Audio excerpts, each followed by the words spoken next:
We ended last night's stream, guys, taking a look at the new Casino and Shelter events, and it's very surprising to see Cruce and Heartwatcher available in Shelter because Shelter normally gives subpar heroes. Heartwatcher is one of the best PvE heroes in the game, and Cruce is atop both PvP and PvE tier lists.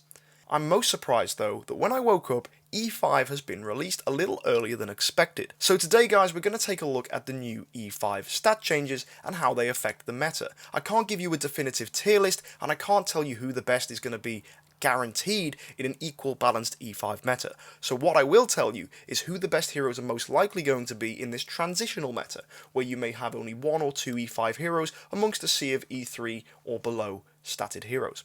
Certain heroes will perform very well when they're the single strongest hero on your team, and everyone, including the opponents, are a little weaker than normal. When we get to the final stage where everyone is having a full team of E5, the meta will definitely balance.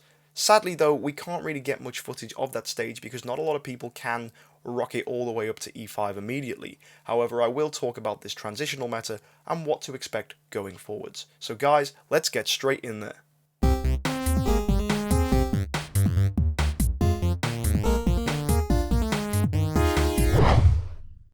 So the first thing I'd like to talk about, guys, is the changes to the current enable skills we have available to us. E2 has been given an extra third ability called Enabling Vitality, and this increases the effect of being healed by 15%, which synergizes nicely with healing heroes like Vesa, Ormus and Cruce. They've also added a third skill for E3, and this is called Purify, which means when a round ends, removes a random negative effect on self. So I assume that can remove burning, that can remove debuffs, and that can remove CC, which is really nice. But I don't see this actually being that decent because it's one random negative effect. So let's say you've been given a debuff and you're CC'd, and that debuff's tiny compared to all the buffs you've got, and that CC is the one thing locking you down. You're relying on RNG then to be the thing that keeps you alive and in the game. Compare that to the guaranteed 15% of missing HP. I think it's going to be difficult to justify using Purify. I could be completely wrong and it could work differently to what we expect, but I do imagine that the extra healing is definitely going to be that much better. Now when we move to E4, it's actually a complete replica of E1, which is nice. So you're obviously going to go for HP attack speed for most competitive speed inherent heroes. There's always attack if you need that, and then HP is nice for the heroes that don't necessarily rely on speed in PvP. In PvE, you'll obviously want to go for attack. Now for E5, this is where it gets really cute. The first one's called Enabling Balanced Strike, and this means if the basic attack or active skill crit, they restore 15% of the damage dealt as HP, which is really nice. It's a good way of healing crit heroes. So you think about burst heroes who are normally squishy, it's good to see that their active skills can start healing, which is really cool.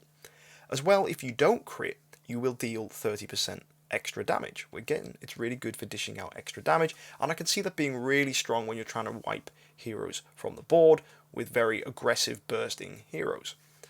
If we look at this second one though, this is really exciting. This is called Enabling Unbending Will, and when taking fatal damage, you become immune from direct damage and damage over time for 1 round. So the way that works is if you would die, you stay alive, and you're immune for damage until the end of the round, which can be really strong. It can keep your burst heroes in there until they're next in the attack order, can keep your heroes alive long enough for someone like Ormus or Belrain to heal them, or for Deer to come in at the end of the round and heal back up. So it does give you clutch little saving wins. The other thing that's really important is it negates cheese teams. If your whole team aren't going to die immediately, then Mim isn't going to be able to get his passives. If Mim can't get his passives, your whole team can't die quickly. It lets them survive into round 2, and you could potentially see some really nice damage. Whether this is going to completely stop cheese teams, I don't know, but it's definitely a step in the right direction. So the next thing to talk about, guys, is which heroes are going to be good from the transition between E3 and E5. It's obvious that a lot of us aren't going to be able to build a full team of E5 immediately, and you have to bear in mind that the meta where there's only 1 or 2 E5 heroes is going to be different from a meta where everyone has a full team of E5. So the endgame meta versus the transitional meta is going to be very different. At E5, we can expect heroes that are very good at self-sustain, very good standalone heroes, or heroes that buff themselves if other heroes die. We can see them being likely the best heroes going forwards. The heroes that come to mind will be initially, surprisingly, heroes like Karim, Starlight, that gain as heroes die. So as the opponent's E3 heroes will die, which will be weaker than your E5 hero, your E5 hero is going to stay alive, gain buffs, and deal a lot of damage. Karim is the best example for this because Karim has not only fantastic self-sustain, but he gains more and more stats, more and more crit, more and more attack as opposing heroes die. Also, he can heal himself. So back when the E3 change happened, we saw E3 Karims soloing 10-star teams, and it was really impressive. So I can expect a similar thing to happen as we move into E5. E5 Karims can probably, to some extent, solo E3 teams. Of course, when people start having their own E5s, things are a little different. The other big contenders will be heroes that are already performing really well, and that having higher attack and higher health will make them only better. The big names for this will be, unfortunately for you guys that are free to play, heroes like Ada and Aspen, with their massive amounts of damage they deal that scales with their attack, and as they get a higher level, their attack's only going to be higher, and they're going to be able to wipe these teams really easily.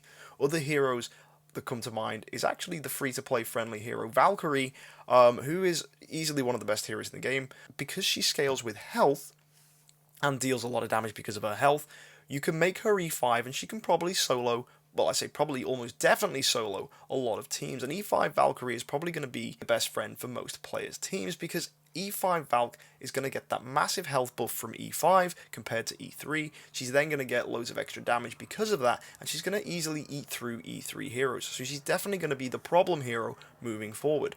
I say that though, but if you think about heroes like Karim who do extra damage against Forest, it might actually be Karim being a decent counter pick to fight these opposing Valkyries.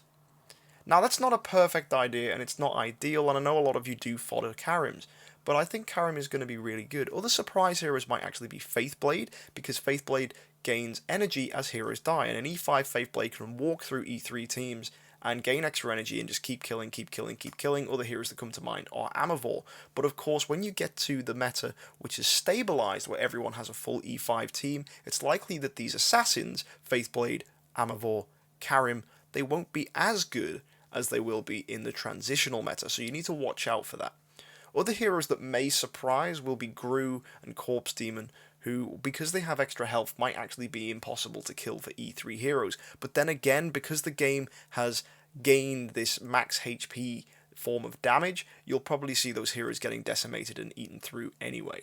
Because when E3 first came out, we didn't have that, so we didn't have a reliable way of killing these heroes, so we did see them surviving and becoming very problematic.